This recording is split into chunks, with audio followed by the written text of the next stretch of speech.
Pertamina Hulu Energi Offshore Northwest Japa peduli lingkungan terbukti dapat menggiatkan potensi dalam mensukseskan program lingkungan. Program yang dilakukan Pertamina Hulu Energi Offshore Northwest Japa dalam rangka mengelola kawasan yang sudah terbuka hasil aktivitas masyarakat, kemudian dialihkan fungsikan menjadi kawasan wisata. Salah satunya Pantai Pasir Putih yang berada di Kecamatan Cilamaya Kulon, Kabupaten Karawang, Jawa Barat. Di tempat ini kesempatan masyarakat desa di wilayah pesisir untuk terlibat dalam mengelola lingkungan wilayah pantai. Di antaranya mengaktifkan masyarakat setempat desa Sukajaya untuk mengelola pantai dan kelompok UMKM. Program ini menjadi magnet bagi kelompok usaha masyarakat di sekitar pesisir pantai, sekaligus akan mengelola kawasan tersebut. Kepedulian PHEONJ difokuskan pada wilayah pesisir yang memiliki kawasan pantai untuk para wisata. PHEONJ menunjukkan kepeduliannya terhadap lingkungan dengan menyelenggarakan kegiatan dan memberikan solusi terkait pemanfaatan di lokasi pesisir pantai untuk objek wisata yang ramah lingkungan dan penanganan masalah pengerusakan kawasan pesisir yang diakibatkan abrasi. Di tempat ini, Pertamina Hulu Energi Offshore Northwest Japa telah melakukan beberapa upaya untuk mengatasi abrasi di wilayah pesisir yang berada di wilayah Kecamatan Cilamaya Kulon, Kabupaten Karawang. Termasuk apor strap, pemanfaatan ban bekas untuk membuat pemecah atau peredam ombak. Sediman traps apor strap terbukti efektif mengatasi abrasi untuk membentuk sedimentasi di wilayah pesisir. PHEONJ juga melakukan penanaman ribuan pohon mangrove di kawasan pantai Pasir Putih Cilamaya Kulon. Akar mangrove yang kuat dapat menahan gelombang dan arus laut, sehingga abrasi dapat berdampak pada penyusutan lebar pantai, kerusakan hutan bakau, rusaknya infrastruktur di sepanjang pantai, serta hilangnya tempat berkumpul ikan. Kawasan pantai Pasir Putih ini terletak di wilayah pesisir pantai yang memiliki destinasi wisata yang cukup baik untuk dikembangkan. Kondisi topografi dan geografis desa tersebut berada di kawasan pantai. Kawasan pantai tersebut saat ini sudah digagas oleh masyarakat sebagai objek wisata. Menurut pengelola wisata Pantai Pasir Putih, berkat bantuan PHEONJ, selama ini secara cepat berpotensi menimbulkan dampak pada peningkatan ekonomi masyarakat dan lingkungan sekitar. Sedangkan dampak pada sosial ekonomi akan memberikan efek positif terhadap pendapatan masyarakat dan desa sebagai pendapatan desa. Ya, sebenarnya kan untuk wilayah Pasir Putih itu sangat potensi sekali, karena di mana Pasir Putih juga dari hasil perikanan juga ada juga hutan mangrove yang dijadikan wisata, dan juga dalam satu kawasan ini wisata itu ada UMKM, ada pengelolaan sampah, ada untuk ekonomi kreatif, ada juga untuk pelestarian lingkungan pesisir. Jadi kita itu kan artinya bukan fokus ke wisata saja, jadi kita terutama kita untuk penahan abrasi. Jadi bagaimana untuk penyelamatan pesisir ini dari abrasi, itu awalnya. Nah, sebenarnya kalau wisata itu cuma hanya mengikuti karena apa? Karena wisata ini juga kita untuk dijadikan penambahan ekonomi masyarakat. Jadi masyarakatnya ketika ada wisata, alhamdulillah ekonominya lumayan. Terus yang dulunya tadinya abrasi habis, sekarang alhamdulillah masyarakat aman. Aman artinya tidak terkena abrasi. Oke, apa tuh Pak? Bisa nggak kena abrasi? Nah, jadi kita itu kan pertama memang kita ada namanya hutan mangrove. Nah, hutan mangrove ini di depannya kita untuk menahannya supaya jangan terkena ombak itu kita dibikinlah inovasi ban, perakitan ban. Nah, fungsinya adalah untuk pemecah ombak.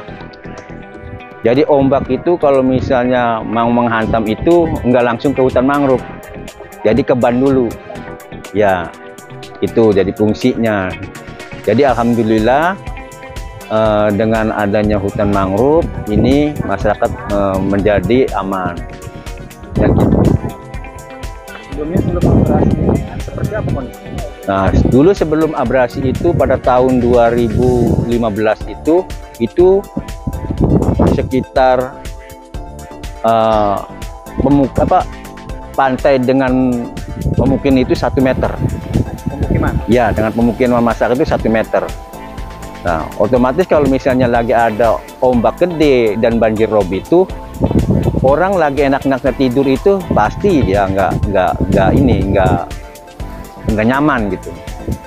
Apalagi kalau misalnya banjir rob itu pasti evakuasi dulu. Ya, karena dulu jedahnya itu dengan laut itu cuma 1 meter. Dan sampah pun numpuk di situ. Nah, dengan adanya kita inisiatif kita dan kepedulian kita terhadap lingkungan, maka kita dengan komunitas rame-rame artinya menanam mangrove.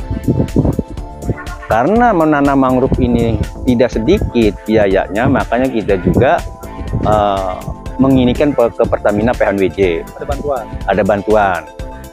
Nah, kita membuat program penanaman mangrove ke PHNWJ. Alhamdulillah PHNWJ merespon dan dikasih 15.000 pohon mangrove.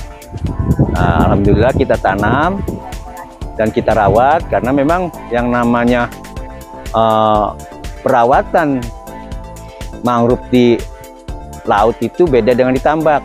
Kalau di laut itu kan ada sampah terus gelombang. Jadi kita itu merawatnya itu harus instan. Jadi merawatnya itu harus benar-benar artinya seperti anak bayi. Berarti mangrove sama dengan untuk mengatasi itu sama ban ya Pak? Ban belum ada, belum ada. Baru sekarang?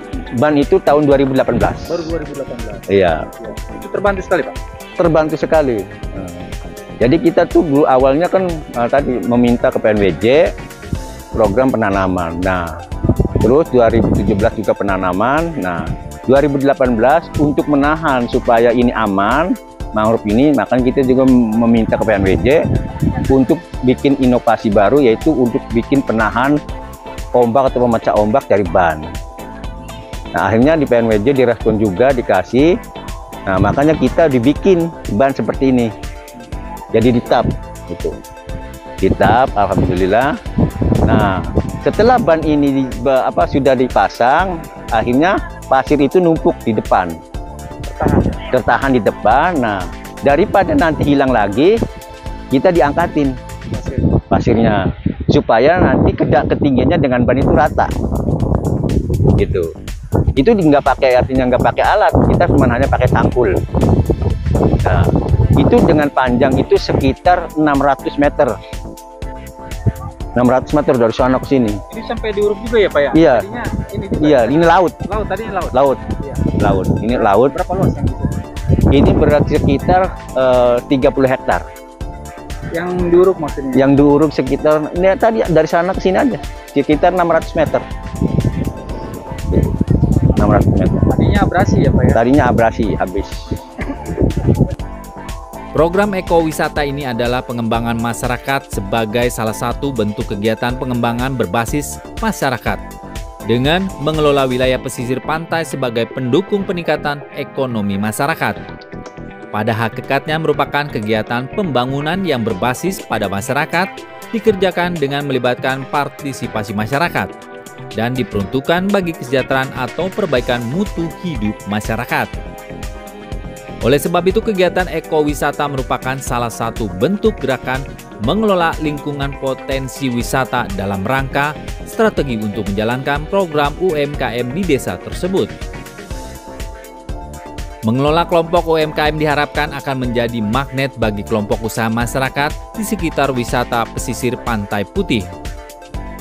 Irma Setiani, salah satu mitra UMKM binaan PHYONJ, mengaku merasa terbantu dengan keberadaan PHYONJ, di mana produk lokal masyarakat makanan buatan Cilamaya Kulon bisa dikelola menjadi makanan oleh-oleh di tempat wisata Pantai Pasir Putih Cilamaya Kulon. Setelah mendapatkan pembinaan UMKM, hasil masyarakat setempat pun bisa menjadi meningkat perekonomian mereka. Oh, pembelinya ya alhamdulillah kalau setiap hari libur itu ya, banyak pengunjung ya. Nah, itu ya. Mayoritas itu apa sih yang dibeli? Ya ada kerupuk, kayak kerupuk rajungan, ada kerupuk udang, dodol mangrove, ada pempek, ya. Banyak ini Pak. Paling ramai hari apa? Paling rame hari Sabtu Minggu. Iya. Kalau harganya sendiri? Harganya bervariasi Pak. Variasi. Iya. Pembinaan dari Pertamina ya sangat membantu sekali untuk masyarakat di pesisir ini, bisa mengembangkan ibu-ibu UMKM. Ya, sangat membantu. Apa aja sih yang dibantu? Yang dibantu ya masalah alat-alat gitu ya, kayak pembinaan, sama kemasan. Iya, dibantu.